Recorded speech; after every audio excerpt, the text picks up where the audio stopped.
오늘 우리에게 주시는 말씀은 창세기 1장 2절 말씀입니다. 이 말씀을 갖고 내 속에 살아계신 하나님이라는 제목으로 함께 말씀을 나누도록 하겠습니다. 사람들은 자신의 내면에 품어져 있는 것에 따라서 인식하게 되고 또 판단하게 되고 선택하며 살아가게 됩니다. 그래서 사람들은 자신이 의식을 하든 또 무의식적이든 자신 내면에 품어져 있는 것에 영향을 받으며 살아갈 수밖에 없는 것이죠.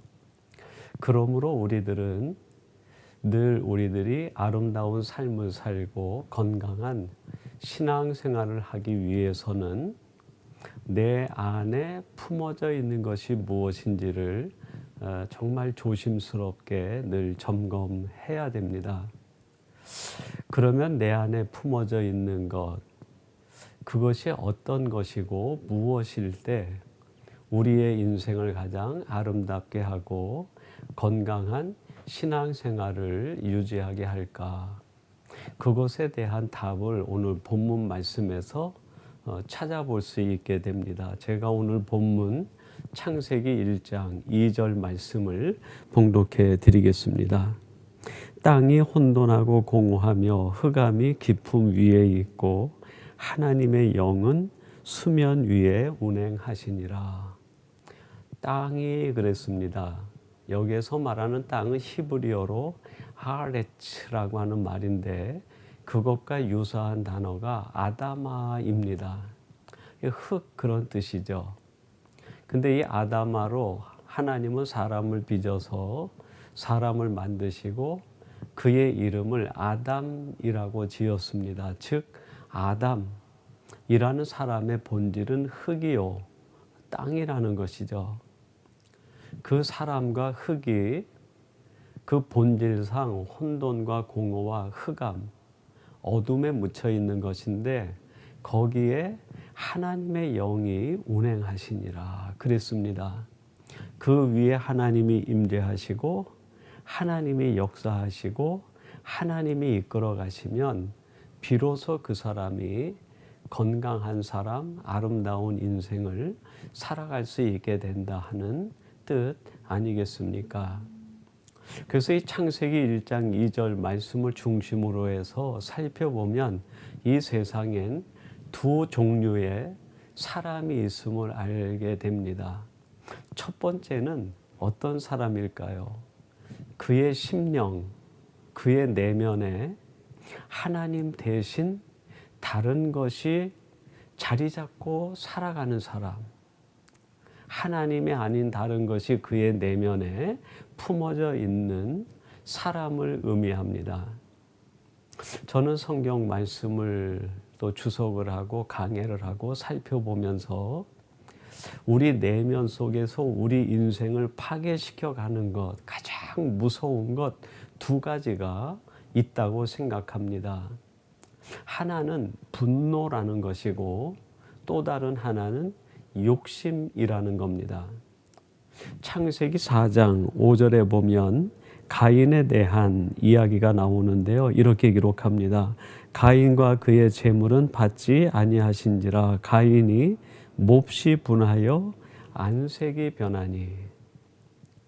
이 가인이 하나님 앞에 아벨과 함께 제사를 지냈는데 아벨의 제사는 받아졌지만 자신의 제사를 받지 않은 거예요.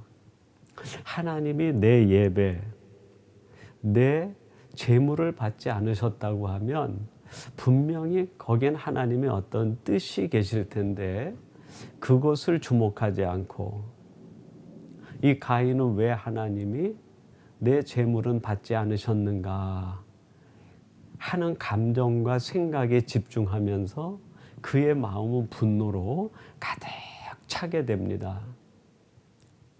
하나님 대신 분노가 가인의 마음을 가득 채웠을 때 가인의 삶, 그 뒤로는 어떤 일들이 일어났습니까? 그의 사랑하는 형제 아벨을 들로 끌어내가지고 그를 돌로 쳐 죽이는 정말 끔찍한 일이 벌어지지 않았습니까? 여러분, 이 가인의 안색이 변했다 그렇게 얘기합니다.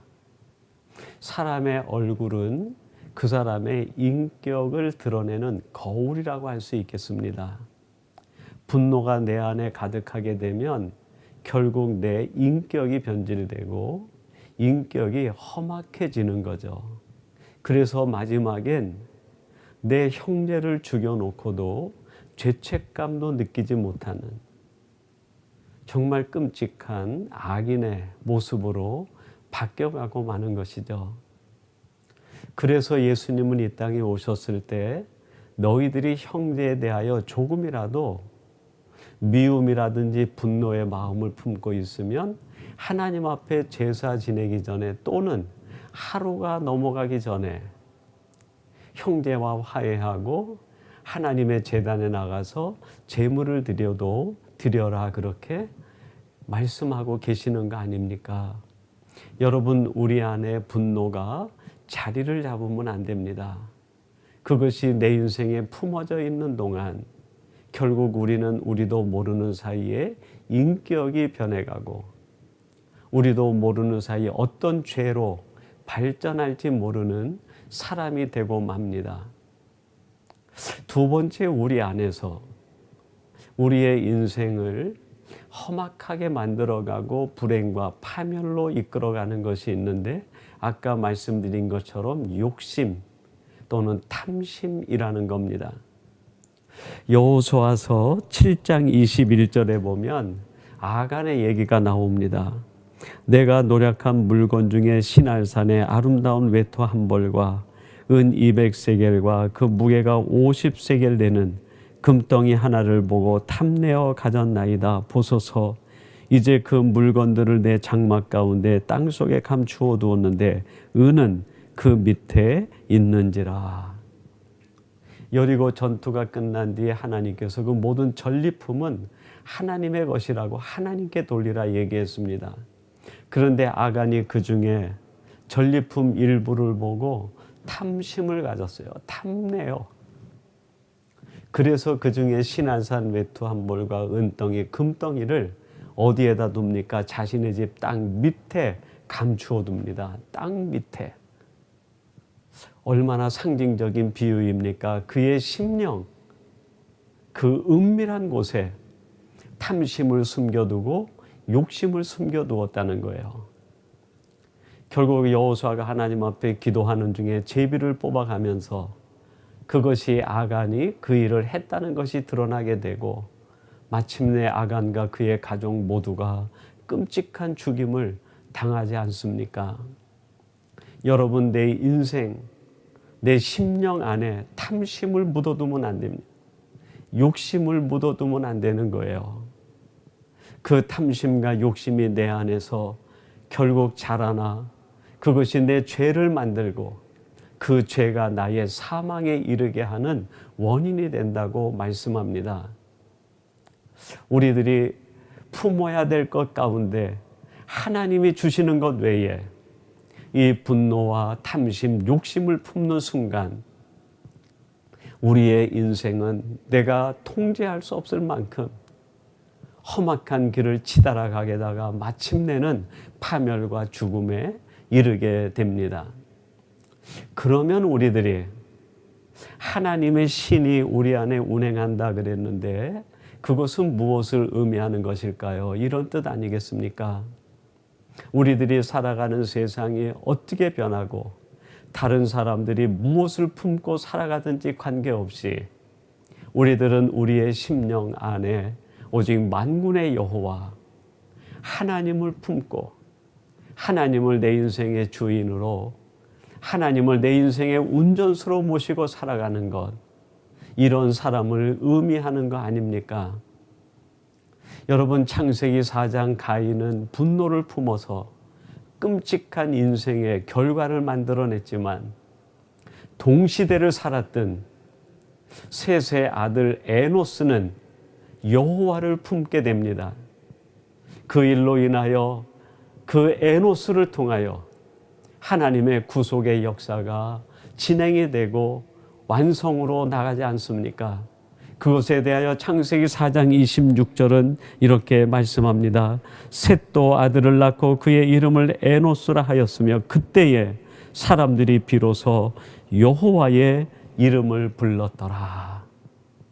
여러분이 에노스라는 이름의 뜻은 깨지기 쉬운, 죽어가는, 연약한 그런 뜻이 있어요. 깨지기 쉽고 죽어가고 연약한 존재지만 그가 여호와의 이름을 불러서 하나님을 그 안에 충만히 채웠을 때 그 에노스로 인하여 하나님의 구속의 역사가 새로운 물결을 이루고 진행되어 나가지 않습니까? 에노스는 약하지만 에노스가 품은 하나님은 강하시고, 에노스는 죽어가는 존재지만 에노스가 품은 하나님은 영원히 살아계신 분이고, 에노스는 약한 존재지만 에노스 마음에 가득한 하나님은 천하보다 강한 존재 아닙니까? 그래서 에노스는 약하지만 강한 자로, 죽어가는 존재지만 생명의 존재로, 깨어지기 쉬운 존재지만 결코 깨어지지 않는 하나님의 사람으로 살아가게 된 거 아닙니까? 저는 개인적으로 이 에노스의 이야기를 접할 때마다 어린 시절에 경험했던 한 가지 일이 생각납니다. 해마다 봄이 되면 그 아버님이 동네 읍내에 가서 벽지를 사오세요.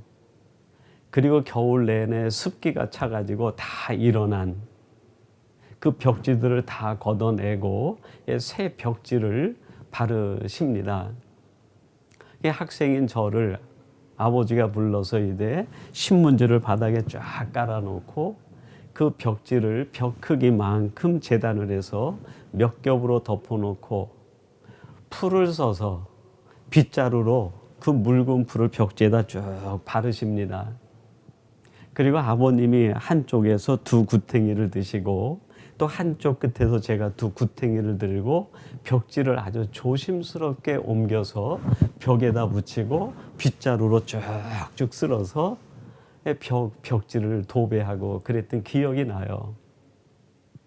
근데 이 벽지가 물이 묻지 않았을 때는 그래도 튼튼한데 풀을 먹여 놓으면 물 먹은 벽지가 얼마나 약한지 몰라요. 조금만 잘못 들고 조금만 힘이 가해져도 구탱이가 쭉쭉 찢어지는 거예요. 그렇게 약한 물 먹은 벽지가 벽에 붙어가지고 벽에 딱 달라붙는 순간에 여러분 그 벽지는 찢어지지 않아요. 그 벽지를 떼어내거나 찢어내려면 벽을 깨뜨리기 전에는 떼어낼 방법이 없습니다. 여러분 이게 하나님을 품고 살아가는 사람들에게 주시는 하나님의 은혜요, 은총이요, 축복 아닙니까? 바로 우리들이 에노스와 같이 깨지기 쉬운 존재요, 죽어가는 존재요, 연약한 존재이지만 우리 안에 하나님이 가득 품어져 있어서 내가 하나님 앞에 딱 달라붙어 있을 때 여러분 세상 사탄과 원수가 우리를 넘어뜨리고 깨뜨리려면 하나님을 넘어뜨리고 깨뜨리기 전에는 결코 우리를 무너뜨릴 수 없습니다.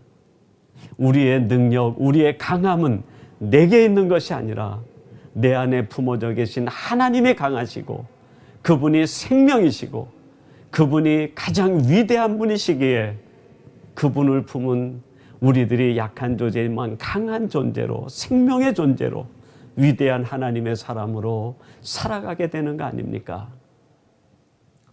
또한 하나님을 품은 사람이 하나가 있었는데요, 이 요셉을 예로 들어볼 수 있을 것 같아요.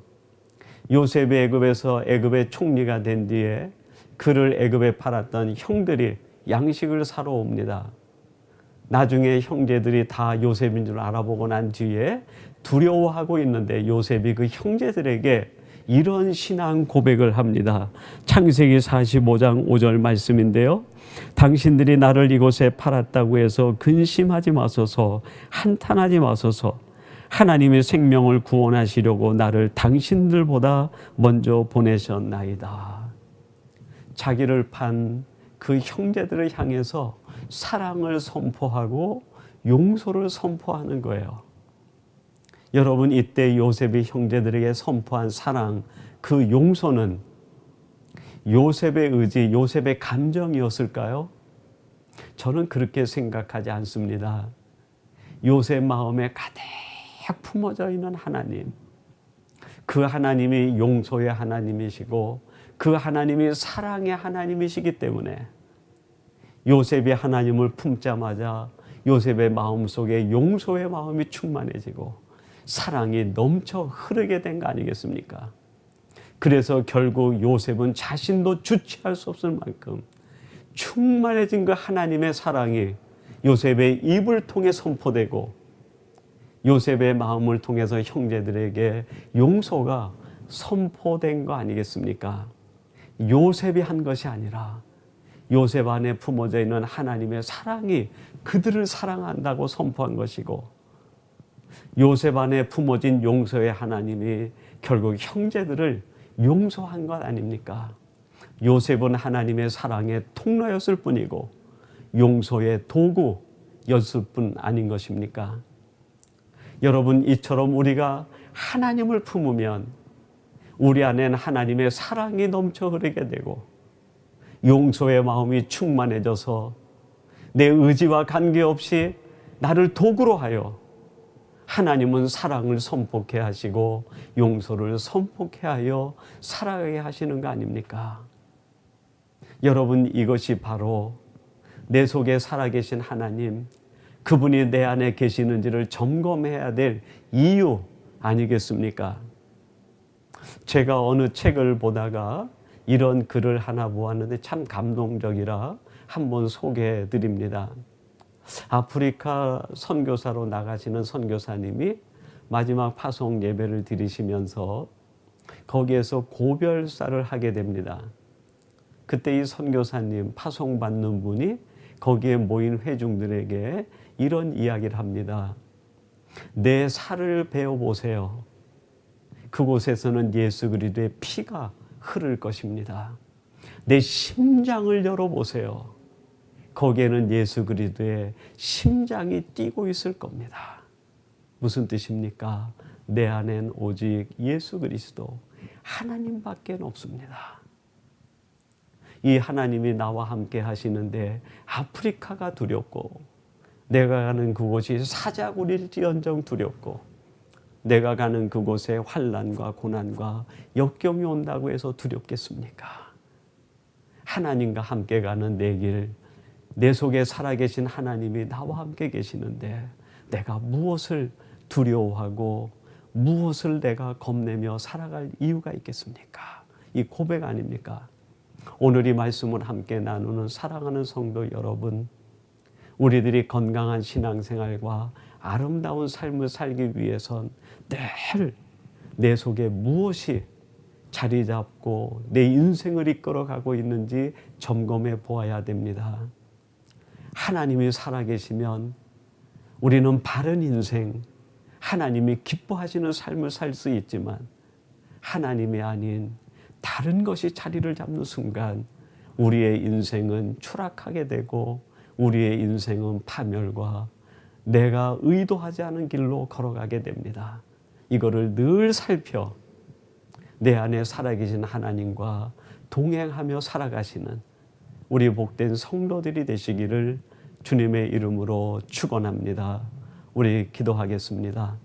하나님 아버지, 우리 안에 하나님의 신이 운행해야 되는데 하나님이 우리 안에 자리를 잡지 못하고 혹시 세상에서 만난 일 때문에 분노와 욕심이 우리 안에 자리를 잡고 있다고 하면 분별하여 깨달아 이것을 내려놓게 하시고 오직 우리 안엔 하나님만 살아있도록 우리를 도우시고 결단케 하여 주옵소서. 오늘 이 말씀을 함께 나누는 사랑하는 모든 주의 자녀와 백성들이 하나님 모시고 살아가는 복된 성도들 되게 해 주옵소서. 예수님의 이름으로 기도하옵나이다. 아멘.